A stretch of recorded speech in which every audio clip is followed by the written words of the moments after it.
Today it's my pleasure to talk with Dr. Ginger Campbell. She's a medical doctor and she'll tell us, but she became very interested in brain science and started podcast on that. Actually, it's called Brain Science, and a long time ago. And so obviously she's interested in neuroscience education, brain science education. And in this podcast, I'd like to chat with her a little bit about kids and educating kids because this is an unmet need that seems important for kids when they're growing up to learn a little bit about the brain and kind of increase their knowledge as they go through, elementary, middle, and high school, so that when they come out, they have kind of some basic knowledge. And, I'm a scientist. Ginger's a medical doctor and very interested in science. Obviously, medicine is based on science. And science has gone in a way downhill in the United States in terms of there's a lot of science illiteracy among the general public, and particularly concerning is in people of power. That's for sure. Ginger, so could you talk about your background? Sure.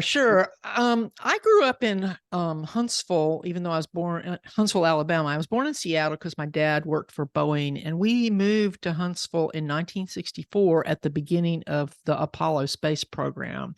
So I actually grew up in a community that was very pro-science, right? And of course, we had Walter Cronkite always on there explaining all the science of what was going on. And so, I grew up at a time when science was considered cool.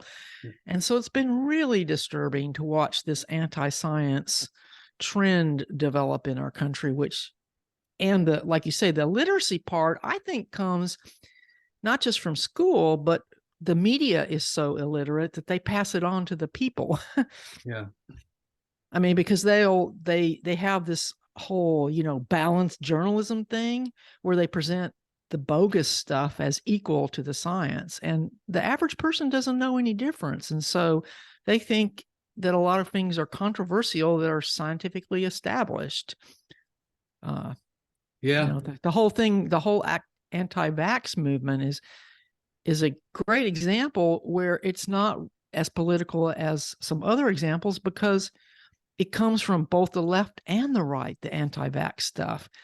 And as a doctor, I find that very disturbing, because I think vaccines are one of the best inventions of medicine of all time. I mean, it's much better to prevent illness than to have to deal with it once it's started. Yeah, and there's, following up on that, it's important to know the difference between an anecdote, like an individual case. So they often, present one person, this person got a vaccine, and then a week later they got sick from something. Therefore, the vaccine caused their sickness. No, not, and you have to look at the data on millions of people and what are the percentages of them that benefit. And the vaccines clearly reduce hospitalization and death dramatically. Now they don't they don't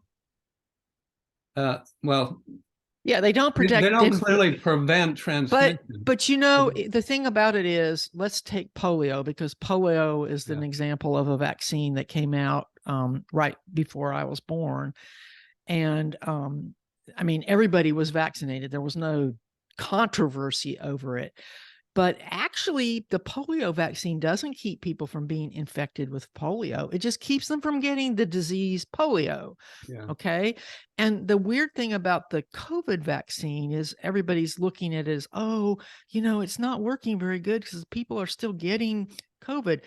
But a lot of the people who get COVID now would never even know that they had it in the days before the kind of very sensitive testing. If we were judging by just how many people were getting sick enough to be in the hospital, we would think it was a great success.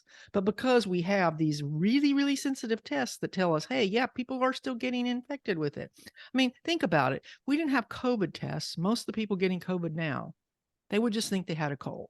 Yeah, that's true. Right. Yeah. So, and then of course there's the whole asymptomatic problem, right? And spread. Here again, this seems like a really unique, weird thing, but maybe it's not. This is the first time that we have ever had the kind of testing that we have to know that asymptomatic people That's are true. spreading stuff. Yeah. Yeah. Yeah. So we have this distorted idea of what's going on that's partly based on the fact that we're using all this technology that we never had before. Yeah, that's a good point.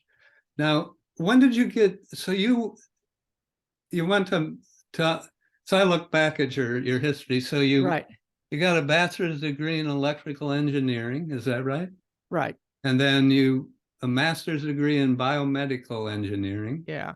When I got my master's, I was already planning to go to medical school, but since I hadn't decided to go to medical school till I was a senior in college, it just seemed like the easiest thing to do would be to work on a master's while doing my pre-med stuff. Also, I was really thinking I wanted to go into research at the beginning. And so that's another reason why I did the master's in biomedical engineering. Well, if you could live another life over, maybe.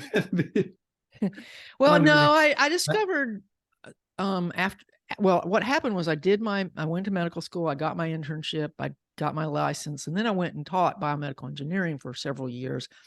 And by then I realized that I really liked taking care of patients. And so I went back and did my residency so it was kind of a discovering that research was, a lot of guys are great about putting up with all that grant proposal stuff. And I just realized that just was not for me. Well, yeah, that's a big issue. And there's been a reduction in number of people, undergraduates being interested in going to a career in science. And I guess they hear these stories and, that, for example, postdocs, right, after you get your PhD, their pay is relatively low when it's very low if you consider it from the perspective of someone with an equivalent amount of going into whatever, computer science or something like that. On the other hand, it's, for those who are motivated, it's a lot of fun. I mean, my postdoc time was probably the best time I had because I didn't have to worry about writing grants. I was just 100% time in the lab doing experiments. And, I got interested in neuroscience from, I started out, actually, I was going to go and be a veterinarian. I grew up in Minnesota, and my father and grandfather, my brother, trained and raced harness horses, trotters and pacers. These are bits from a couple of our best horses. And at that time, you could apply for a veterinary medicine school. I went to Iowa State after 2 years, in your second year of undergraduate. So I applied and didn't get in. And then in the next 2 years, I decided, okay, I'm going to go into research. So I started out interested in endocrinology, then neuroendocrinology, and then basic neuroscience, and eventually aging. And I see you have an interest in aging in general, and probably brain aging. You spent a lot of time in emergency medicine, but now, I don't know, maybe because you're getting older, I don't know. You don't look that old, but thank you. But anyway, right, you're interested in the end of life now. Well, yeah, what happened was at the time that I went to medical school, hospice wasn't really even a thing yet, but I had read Kubler-Ross, who's kind of the pioneer in the field, even though her ideas are somewhat outdated now, but she was the first person to actually write about dying and what it was like. I think I would have gone into palliative medicine straight out, but it didn't exist. It's a very new specialty, only, less than 20 years old. So I found out about palliative medicine through a friend. And I really sort of sat on the idea for several years. And finally, I wrote to the person I'd gone to residency with, who was running the palliative medicine program at the University of Alabama in Birmingham. I said, am I too old to go into fellowship? Well, it turns out, I mean, I started 30 years out of medical school, but it just turns out that palliative medicine is one of the few fields that really appreciates experience. And so he said, no, you can do it. And so I got into the fellowship. I wanted to get out of the ER just because I was heading towards 60 at the time. And the reality is the ER is a young man's game. I mean, I didn't necessarily feel it as a high stress profession, but the hours are hard because, you have to work middle of the night, that kind of thing. You can't. So, and there's no way around that since the ER has to be open 24/7. So I was kind of wanting to get out of the ER anyway. And so I went into the fellowship. And so I've been doing palliative medicine since 2014. And now I'm getting ready to move to New Zealand. I've had a job offer there since last November, but it took over 6 months to get through the medical council. But now I have my visa and I'm going in about 2 weeks. So I'm really excited about that. Wow, that's exciting. Yeah, I'd like to go there. I had a niece that spent a year there as a nanny for a family. Okay, Yeah. so let's kind of drill in or focus in on brain science education. So seems everyone should know a little bit about their brain, right? I mean, if you think about it, kids go through school, everything they're doing, well, everything we do in general, right, has to do with the brain, and yet, they really don't get much information on the brain at all, even basics of like kind of the general organization. Right. There's the visual cortex and then our senses, that information comes in and all that. And even later in high school, at least what I remember, I took biology and chemistry, which was essentially inorganic chemistry, and kind of basic physics. Right. And that was it. And there was, even in biology, there wasn't much at all about the brain. There wasn't much about people. Well, yeah, there's, At least that's the way I remember it. Yeah, it was more, I mean, there's a lot of good things, exciting things, right? And, what's a cell, and kind of the general idea of evolution. And, then you dissect whatever, a fetal pig, and look at the different parts and so on. A little bit about ecology. I really don't remember anything about, so that essentially you go through education, and the brain's, in a sense, a black box for these kids. Yeah, I have talked to actually have a special page on my website for educators. And so I've heard from quite a few. Most of them are at college level, but some of them are at high school level. And so, I mean, there are teachers that are trying to do it, but they're mostly seem to be coming from those that are teaching psychology, which, I mean, in a way, that's a good thing, because a lot of the psychology that has traditionally been taught is not brain based and is not scientific. So just having even people in psychology, talking about the brain is a step in the right direction. The first problem probably is just the way the tests are designed. I mean, the teachers these days are so constrained to teach to the test that I don't know whether kids learn anything meaningful in school now. But yeah, it's just, it's memorization mainly. Yeah. I mean, math and reading. I mean, reading is like probably the most critical thing, but absolutely. Also, it's important for kids to understand how to evaluate information, and to kind of get a basic understanding of the scientific method and how one evaluates information they get. Yeah, and that's the problem with the way the science that is taught already is taught. If you, and I doubt that it's changed since we went to school. It probably has gotten worse. They teach science as a bunch of dry facts, and Yeah. kids get turned off. Kids that would be excited by science are turned off by these rote facts. And, you do an experiment. If you have a lab, you know what the results are going to be. And if you don't get the right results, you just try to figure out how to get the right results, right? Because it's a proven experiment. It's not like a real experiment. Yeah. So, in the bigger picture of the way science is taught, I think it's a miracle anyone goes into science the way that it's taught. So I think if we were going to try to bring neuroscience into the school, we might want to stealthily also change the way it's taught from the way other science topics are taught. And the thing that brain science or neuroscience has going for it is the fact that it's about us. I mean, really, really about us. I mean, like you could say, oh, physics, that's really cool, but does quantum mechanics really mean anything to my daily life? Not really, but what my brain's doing, which because causes me to act the way I act and causes you to act the way you act, that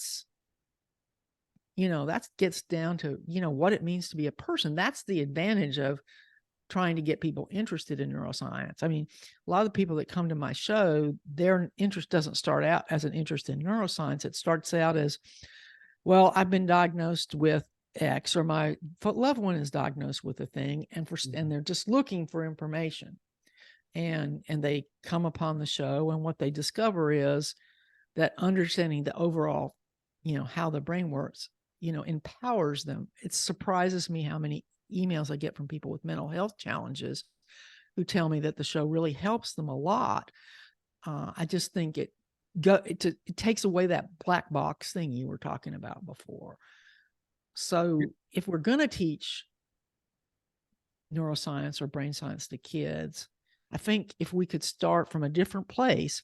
I mean, it's fine to say, oh, here's the brain and it has a frontal lobe and it has a temporal lobe and the occipital lobe back here is where the vision happens. That's all cool, but they can learn that and just like that, because when you're young, your brain's like a total sponge, right? It's no problem. But it's not really very interesting in and of itself. Yeah. So if we could find a way to get to the fundamentals of this is what makes you act the way you do. This is what makes you a person. This is what makes you different. Your body does too, because it turns out that embodiment, your body's a big part of your cognition. But, you could ask, for example, you could ask a kid to think about, there's that famous paper, What Is It Like to Be a Bat? Right? So you could start there with kids thinking about, how is the world different for me and my dog or my cat? Yeah. And how does that relate to the difference in our brains, the difference in our bodies? Because they both matter. I mean, we have all the same genes for smell that dogs have, but most of them aren't turned on. That would make a great sci-fi movie. Yeah. But, and the other thing that's cool about neuroscience is that it's so interdisciplinary. It has to use molecular biology. It has to use, chemistry. It has to use not very much physics, but it uses electrophysiology. Yeah, but I mean, the applications of physics, but it uses these tools from other fields, especially molecular biology has become really important. So that's the other lesson that could be taught to students, is how important it is to know more stuff, not be stuck in a silo. Every neuroscientist that I talk to, I ask them at the end, what is your advice for students? And they always say something, one of two things. You must be passionate, because you're going to spend hours and hours in the lab. And unless you think that's fun, you won't be happy, right? And, get a broad education before you narrow, because, once you go to your PhD, right, you're getting really narrowed down, right? And you don't have the chance. So while you have the chance, learn as much about as many different things, even outside of science, as you can. Yeah, there are some, in preparing for this podcast, I did a little bit of reading. There's some interesting kind of isolated programs around the country to try to get brain science in K through 12. And I came across that it's interesting. There's one up in Maine, the University of New England, a guy named Michael Berman. And so he has this whole program where undergraduate students and graduate students at the university have kind of like an outreach program for the local schools. And they have essentially kind of a brain science curriculum, if you will. And they have a lot of hands-on thing, which is what you really need. Right. And are looking through a microscope, that I remember this distinctly. So when I started my postdoc, I had training in neuroscience, neuroendocrinology, but not really that much actually looking at the brain. And so the lab I was in was doing a lot of cell culture. So I learned how to take brains from embryos from rats, so from the uterus at a certain stage in development where most of the neurons have been born, but not many glial cells, the other cells in the brain. And then you dissociate them with enzymes and you just put them in a culture dish. And it's just, you watch these things, these cells, they start as a sphere. Over a period of a few days, they'll grow several processes. One of them will start to grow really fast relative to the others. That becomes the axon. The other is the dendrites. And then they form connections. You can watch this under the microscope, right? So, we can't see our brains. Nobody can see our brains. Right. But in our brains are these, so you can see them under the microscope and they're really complicated. And then you learn that there are about 90 to 100 billion neurons in their brain, and which is hard to get your head around. Right. And but it kind of gives you appreciation for how complicated the brain is, how remarkable it is that it works, everything we do, and also why it can be so vulnerable to mental illness, which is getting worse in this country in terms of number of kids with depression, and and then the other thing is that the brain, the kids need to know that they can affect their brain health. They can enhance the function of their brain somewhat, but as importantly, as they get older, they can keep their brain functioning well. And turns out they're simple. Exercise, regular exercise, is very important for mood. I've seen this just anecdotally with, I ran a lot, a distance runner, and both my son and daughter ran cross country in high school.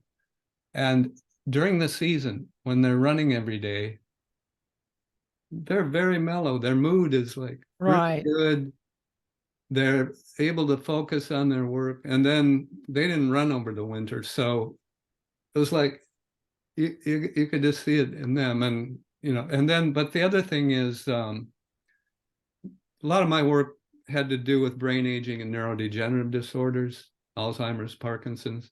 And there's good evidence now, epidemiological evidence, that regular exercise, not being overweight, or certainly not with obesity or diabetes, and keeping your brain active like you and I are doing now, can reduce the risk, or at least forestall the onset of these brain. So I think, understanding how the brain, the basics of the brain there and the individual neurons are connected is like a little bit like electrical circuits, not exactly. You can do analogies with computers.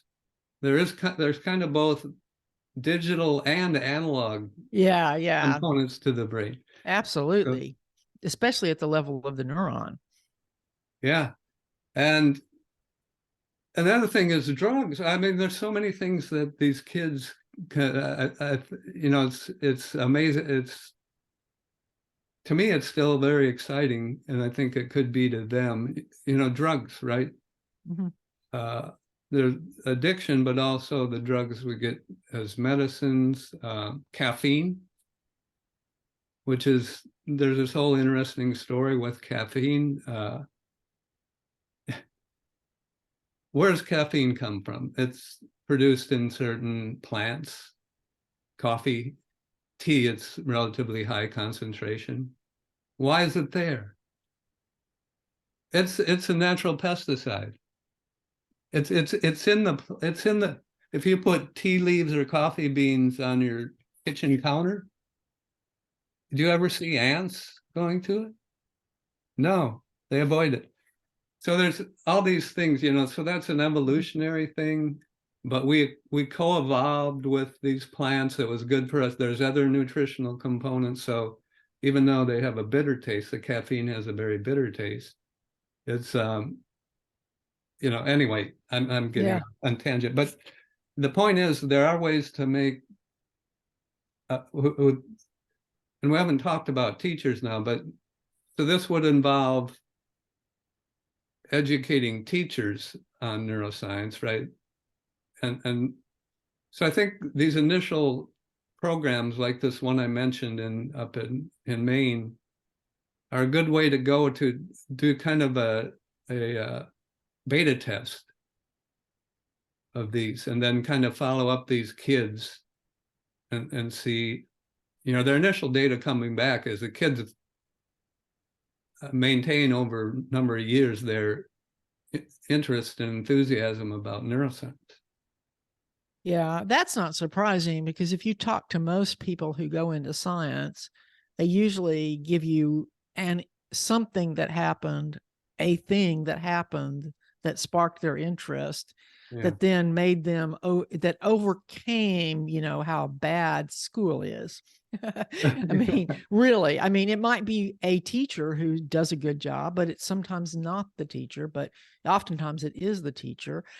But it's getting the fire lit in the first place. That's the challenge. And that's the reason why, I think this outreach program sounds like a good way to start because, especially kids when they're younger, they really look up to, college kids, or even if they're not in high school yet, they look up to high school kids.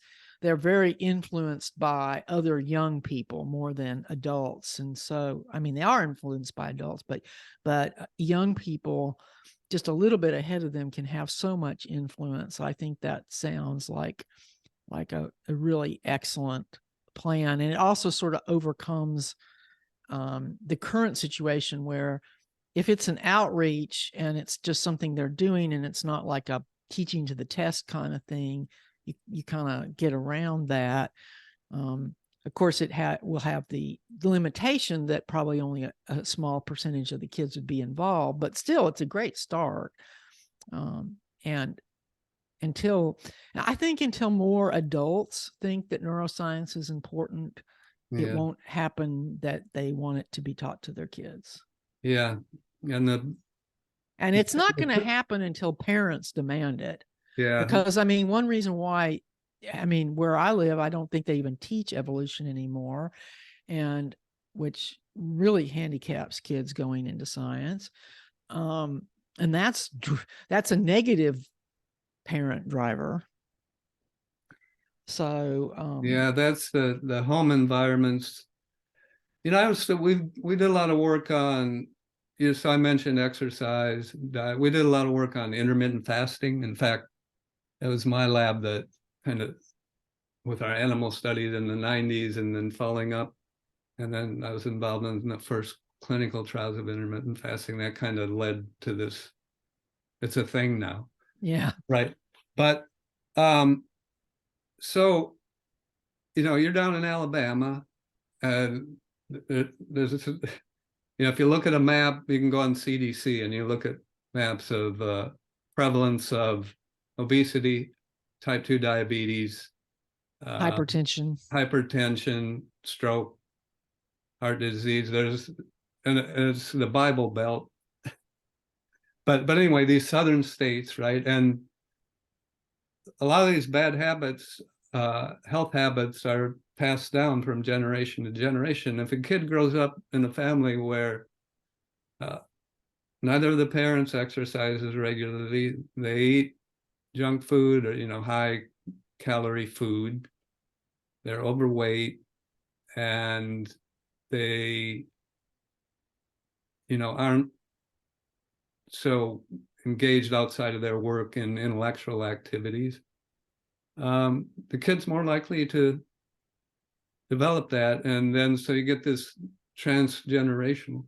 But I was wondering, so academic performance is lower too in those areas, and a lot of them are low socioeconomic status, but not necessarily. And I've always wondered whether we know if there's really good evidence that if you improve the general health, someone with obesity, get their weight down, the brain actually functions better. I'm wondering, if we could, it seems to me that if we can improve the general health of these kids, get them more physically active in school, eating good, healthy diet, keep them, they do better, even though they're in a low socioeconomic status. What do you think about that? Well, I think that's probably true. I'm not sure that I know a really great way to implement that solution. I mean, I think that was part of the original idea behind the school lunch program. But unfortunately, the quality of the food that most of the school lunch programs have is so low. And I think now they let kids have soft drinks instead of milk. So, and of course now milk's been vilified, even though it really, I think, is a good food. Yeah, and they have vending machines in the same schools where the kids can get high fructose drinks. And right in the ER I was seeing, and this was even 15, 20 years ago, I was seeing 5-year-olds that, first they come in with the potato chips, 5-year-olds that weigh over 100 pounds. I mean, they are doomed to a life of being overweight. And now we're actually being told we can't use the word obesity, that's fat shaming. Or some crazy. Obese. I think don't use the word obese.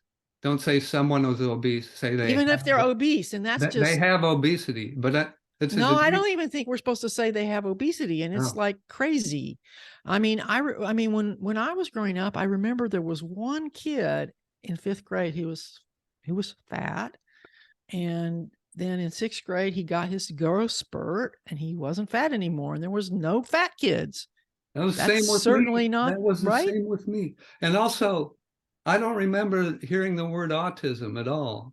Well, right, because it was barely a diagnosis back then. But that's not yet. I mean, it did exist because Temple Grandin would have been diagnosed during that period, but it was not a common diagnosis. But it turns out that maternal obesity and diabetes is a risk factor for autism in their children born to the women with maternal obesity or diabetes.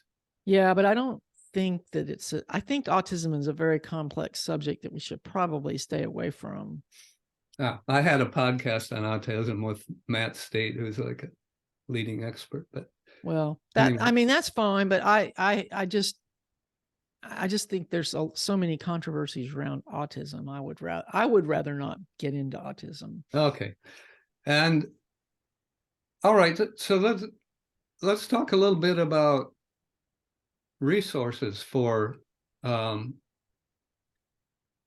parents and kids.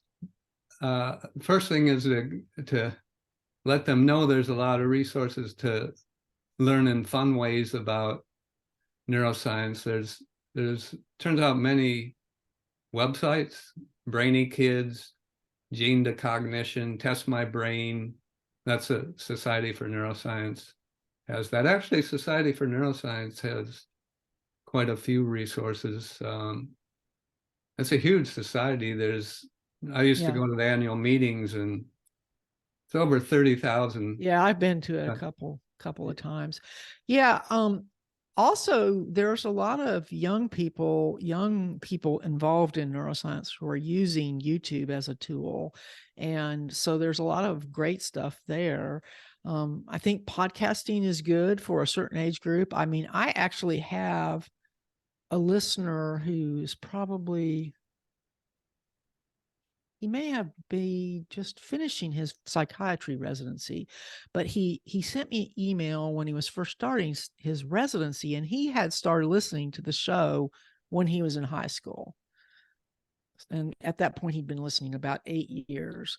So, I mean, we can reach kids through podcasting, especially as podcasting is becoming more mainstream and people are starting to go, oh, I'm interested in this. The first place they look is either going to be YouTube or a podcast, or now that might just be YouTube because YouTube has podcasts now, very weirdly. But anyway, we have to take advantage of the tools that we have now and recognize that, I mean, the average kid spends a lot of time on places like YouTube. So using those tools, recognizing where are the people you want to reach. Okay. Like I didn't start out intending to reach kids. I didn't even start out intending to hit a student population, although it turned out I did. I started out intending to hit adults, kind of the NPR-ish population, but it turned out that I ended up with a very broad audience. So, I think if we can I really think what we need is to get the kids that are into neuroscience interested in teaching the kids behind them, because those are those are who they will listen to. Those are who knows how those kids think, because they're not far away from them. Yeah. I think it's premature to try to attack the educational system and say, and I'm using that word euphemistically, I don't mean aggressively, to go to the educational system and say, hey, you need to even though I believe every citizen needs to know neuroscience to be a good citizen in the 21st century, but trying to get it into the schools is probably going to be a losing proposition at this point in time in most places. So I think we need to, think outside the box and say, where do kids go for fun? If we can get kids interested in neuroscience outside of school, it won't really matter so much what's in the school. I mean, I think what's in the school is important. It's just that it's so difficult to change the curriculum. I mean, the fact that they're still like memorizing everything, which is a 19th century world, right? Not even the 20th century. So that's just my take on it. I'm really excited about all the, people the young people that are doing, outreach activities by like YouTube or their own podcasts. And I think the Society for Neuroscience is trying to be a force for good there. I mean, they have an award for the best educator, the best communicator. I mean, at least we're not at the point that we were when Carl Sagan was refused entry into the National Academy of Science because he was a popularizer of science, and that was considered below scientists to do that. I think scientists are learning that if they don't communicate what they do, they're not going to be getting their money anymore. Yeah, now you're making me think of when Carl Sagan went before the Senate, and it's like 1985. That was Richard Feynman. Oh no, this is Carl Sagan, definitely. Okay, This was on global warming, Oh, climate okay. change, the greenhouse effect. And he pointed out, even back then, there was a consensus that CO2 from fossil fuels is warming the planet, and it's going to could have some major consequences. And interestingly, Al Gore was at that, he was a senator then. Right. And he was there, and this is up on, you can find it on YouTube. It's only like 15 minutes long, 20-minute presentation, but Gore was listening intent. You can look at his face and say, he was listening intensely to Sagan, and Sagan was warning, this is going to happen. And of course, nothing happened. Gore didn't. It would be interesting to see. It probably would have made a little difference anyway if Gore would have got elected, because he probably would have started, but the Biden administration and Congress are doing now, putting a lot of money towards cleaner energy. And Sagan also mentioned, in addition to solar, nuclear. And it's very interesting that it's a misconception that nuclear power plants, if you look at the big picture, how many people have fossil fuels killed versus how many people have died from accidents at nuclear places? There's actually not many that have died. Right. And so, but anyway, and then he had this statement that this combustible mixture of ignorance and power is going to blow up in our face. And well, I think we have seen that is very true. Yeah.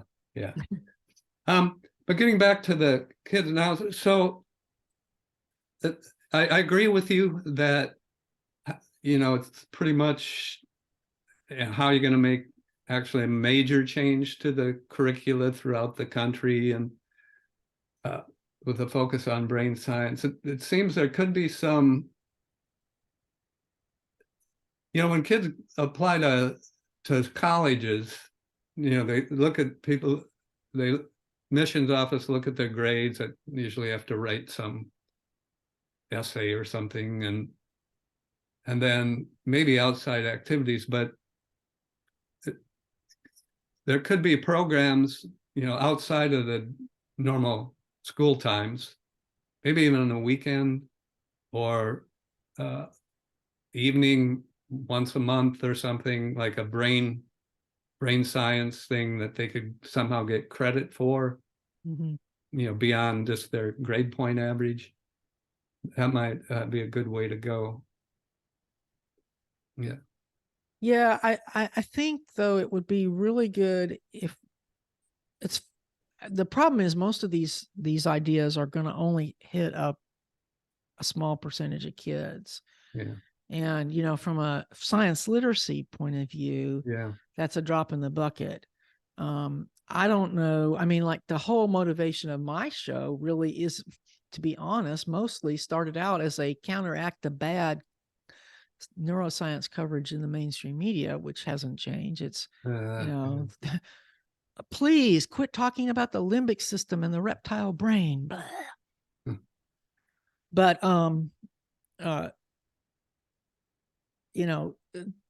there's just so much misinformation that even just getting past that is a major challenge. But and people get hooked on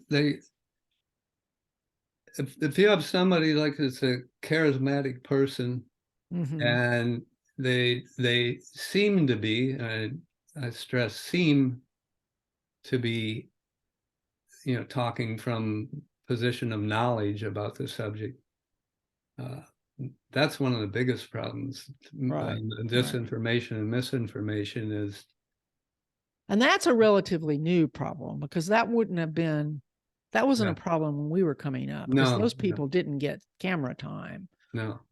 So, Yeah. So, but that's more of a challenge of science education in the science literacy, illiteracy problem. That's way bigger than the issue of teaching neuroscience.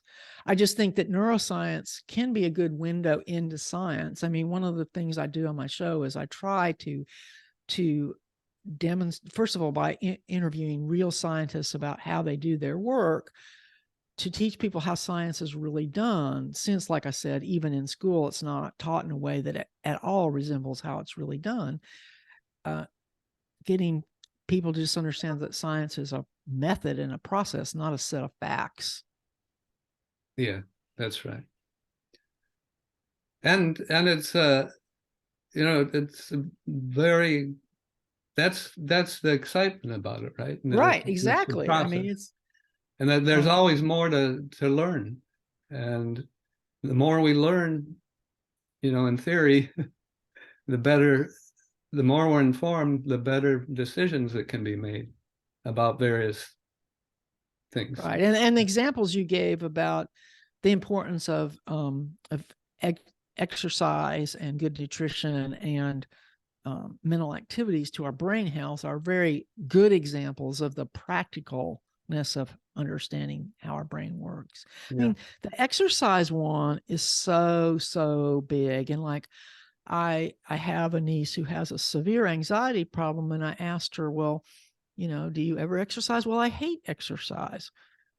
Well, then she's never going to do it. So she's not going to find out that it makes her feel better. So that's, but most people. Yeah, this is a very interesting thing that we it's known from exercise. It's probably the best, the seminal example where it takes a while to get in shape, right?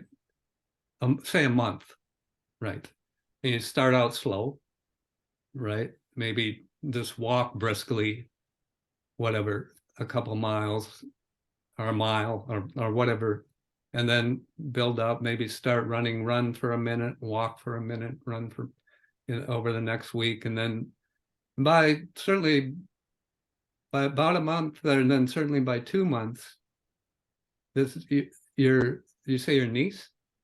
Yeah, but you don't even have to run to get the benefit of exercise. No, but I mean, walking will do it. I mean, that's really important because there's a lot of people who have genuine obstacles to running. So I think knowing that, I mean, one of those major studies that showed growth of the hippocampus with just walking, it's really important to older people to know that they don't have to be able to do an exercise that they can't do. Most people can. Not there's still people who can't walk, but most people can walk. Knowing that walking will get the job done is, I think, very important, because walking is not intimidating. Sure. But my point was that it takes a while for your systems to adapt. If you've been sedentary and you start exercising, you said your niece, she doesn't feel good when she exercises. It takes like a month. Well, actually, I don't think but after that, not only won't it be so bad, you'll like it and you'll miss it if you quit, because it improves your mood. And yeah, this is a key thing, this kind of magic month. We found that with intermittent fasting too. People say you're going to narrow the time window you eat each day to 6 to 8 hours. For example, don't eat breakfast, then eat lunch, dinner within a 6-hour time window. Okay, the first day you don't eat breakfast, if you've been eating breakfast, you're going to be very hungry and irritable, maybe can't concentrate. And that's going to last for maybe a week, 2 weeks, but then that completely goes away. You're no longer hungry in the morning. You feel your best in the fasted state, and you function better. And through our experiments in animals, we've shown what's happening in the neural circuits and the neuroendocrine systems that control hunger and satiety over those period of weeks.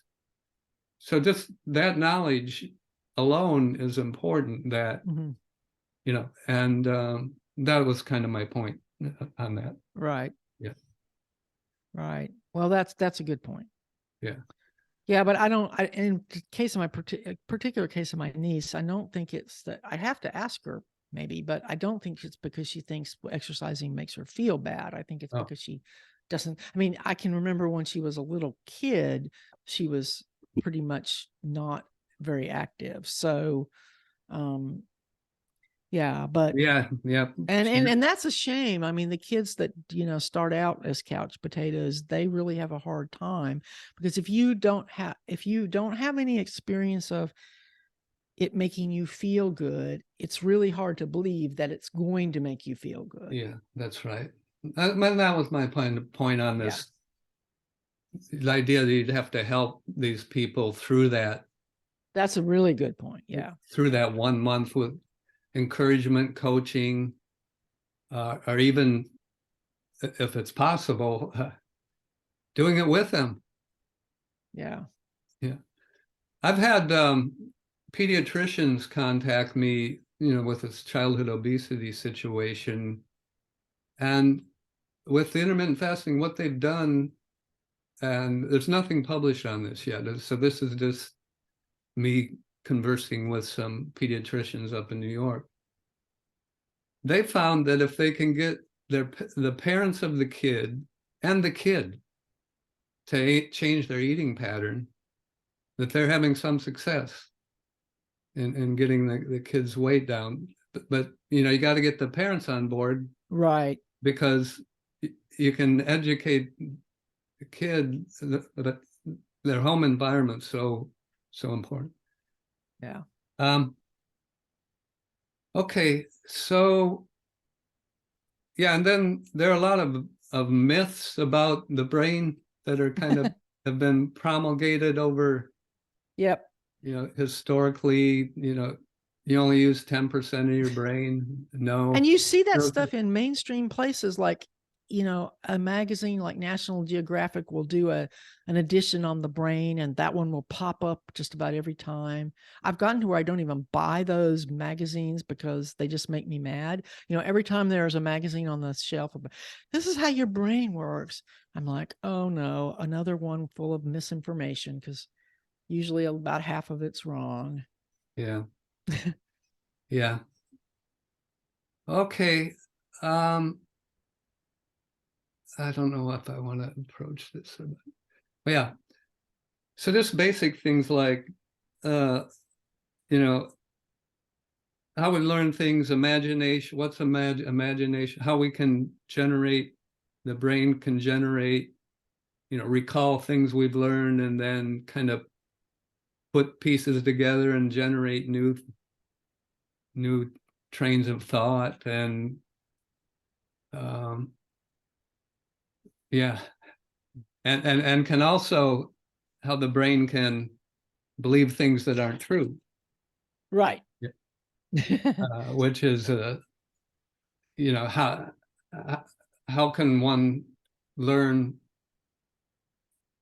how to try to distinguish? That seems like a really important aspect of brain science, helping people work to understand, what's really true and what, evidence-based true, and what has just been, say, passed down from generations as being true when actually it's false. And right, because our brains kind of think that tend to associate speed of processing with truth, which means familiarity with truth.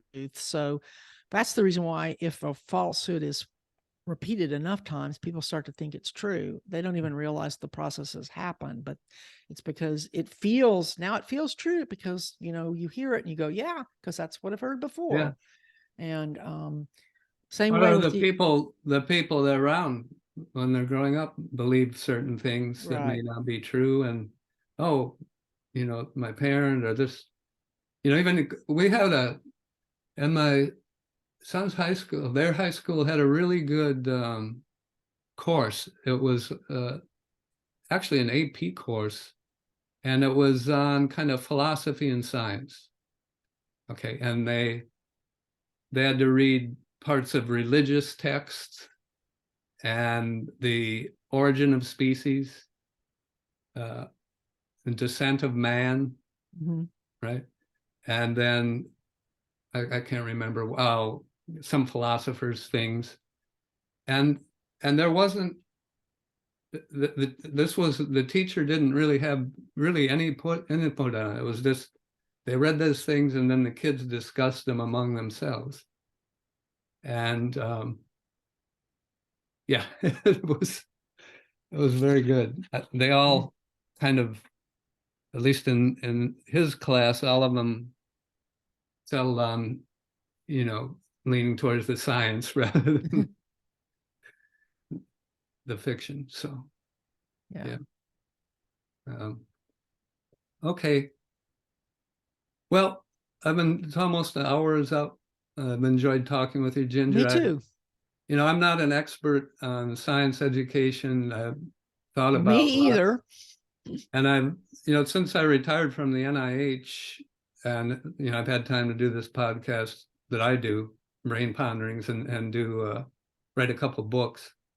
Actually, one you'll be interested in. Actually, it's coming out in next month. It's called Sculptor and Destroyer: Tales of Glutamate, the brain's you're most you're gonna need to send me a PDF, because I'm, since I'm getting ready to okay. Go to New Zealand. I think if you send me a PDF, then I can read it and see if we can fit you in. Okay. Yeah, I'll send you a PDF right after I'm done with this podcast. That'd be great. Okay. And but I've thought about starting like a semi-outreach thing, maybe to high school kids, like I mentioned, like a couple hours a month, in the weekends or evening, and just see how many kids end up coming, and then go from there. Yeah, I would suggest that you try to find somebody from the local university to to partner with, because I do think that there is an age gap. There is a certain, when we get to a certain age, kids don't really naturally appeal. That's a good idea. I could get a teaching assistant from a university that would kind of do this with me, and then I think it would work. We'd have demonstrations, and they could work one-on-one with the kids on. Yeah, I think I mean I just observed the way kids behave according to ages, and they're always more naturally drawn to the people closer to their ages. So that's just a thought. Although sometimes I think like a kid. Yeah, but you don't look like a kid. Neither do I. Okay, well, enjoy. How long are you going to be in New Zealand? Probably at least 3 years, maybe longer, depending on how things work out. But I have a 3-year work visa, and it's basically a permanent job offer. It's just that I don't know. I think by 3 years I might be ready to retire. Is it in Christchurch or where? No, it's in Auckland. Other end of the country. The end of the country, so you go down there. Cold. Do they ever have? It's winter down there. Do they ever have snow? Do they ever have snow? They do in Christchurch, but not in Auckland. Auckland is about the same latitude as where you are. So I'm up, except in the south. Southern hemisphere. Yeah, so it's more like a southern winter than a which that's good to me, because I do not like cold weather. But right now, that's the rainy kind of cool season. But I think you're going to go there right in the middle of the World Cup. I'm sure you're going to. Yeah, I actually had tickets to the USA's first game that I had to give away, which was a bummer. When I get there, they'll be getting about ready to play the quarterfinals, I think. So yeah, I'm sure they'll make it that far. They're pretty good. I watched them play their first game against Vietnam, and Vietnam maybe once in the whole game they got the ball beyond half. They didn't even have a shot on goal, did they? Yeah, they didn't even have a shot on goal. It was, But that's not really a surprise because they were playing a bunker defense. But yeah, yeah, they've got to play. I mean, this next game on Wednesday against the Netherlands, that's a replay of the last final, and that's going yeah, to be a tough game. yeah, yeah. Okay, Ginger. Well, I enjoyed talking with Me you. too. I hope the listeners found it enjoyable and maybe learned something. Hopefully some will maybe take an interest in neuroscience education at whatever level they're at. And can I just say that if they're interested in my podcast, it's called Brain Science. You can get it in everywhere that you listen to audio, or at my website, brainsciencepodcast.com. Okay, great. Thanks for taking the time. Bye. Bye.